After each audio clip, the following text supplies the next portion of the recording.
Hi everyone, welcome back to Harsha Trainings. My name is Ram. I'm DevOps and Cloud Trainer. Yeah, so today we have started new batch which is multi-cloud with DevOps. Okay, so 3 clouds will be covered in our classes. So AWS, Azure, Google Cloud. So what is the importance of 3 clouds, right? So every project team they are using at least 2 cloud platforms, either AWS and Azure or AWS and GCP or GCP Azure, right? So if you learn three platforms, you can easily cope up in the projects, right?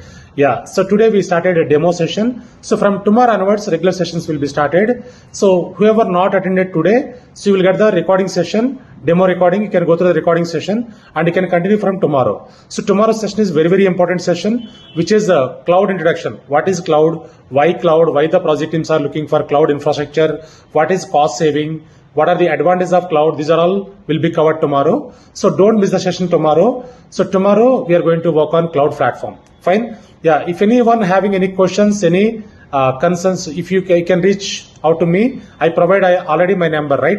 You can ping me, you can call me. So I give you all the information. Fine. Thank you all.